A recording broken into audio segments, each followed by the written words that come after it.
as Sid and the softball obsession. Is that something that's just completely overtold, or did he really just not turn up half the time because he wanted to play softball?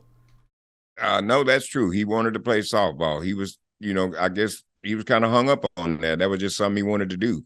So, like I said, he put the softball sometime before the matches. So, I couldn't tell you why. I don't know. How can the upper echelon, how can the higher ups have put up with that? Was it just because they saw main event in him?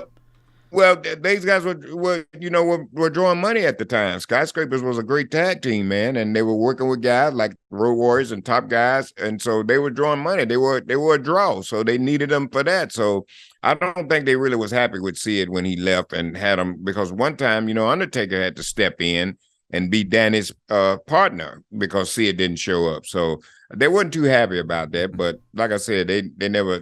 I don't know what it said anything to them about it, but they weren't happy.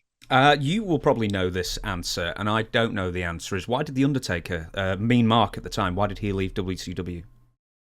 Well, I was with him when the day that he left. Me and him both we were in Jim Hurd's office. Jim Hurd was running the company at that time, and I was in Jim Hurd's office complaining about I was having problems with one of the guys.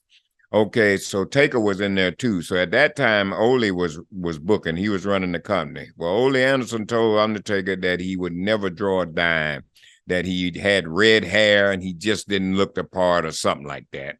But anyway, Taker was sitting there and he talked to Jim Herd. I was sitting there, and so I guess he was asking Jim Herd for more money or whatever. I don't know. But Ole didn't want to give Taker no money. He said, I'm just going to give you one set salary or whatever. And Taker didn't want that, and so Taker left then and went to WWF.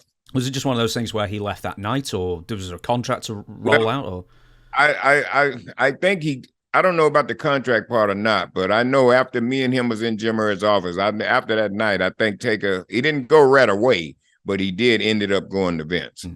How was Ole Anderson of all the bookers that you've worked under? We'll get to the bookers, I'm sure, at a later point.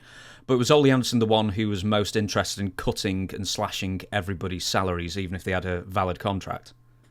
No, that was Bill Watts. Oh, really? He was the one came in and did that, cut everybody's money.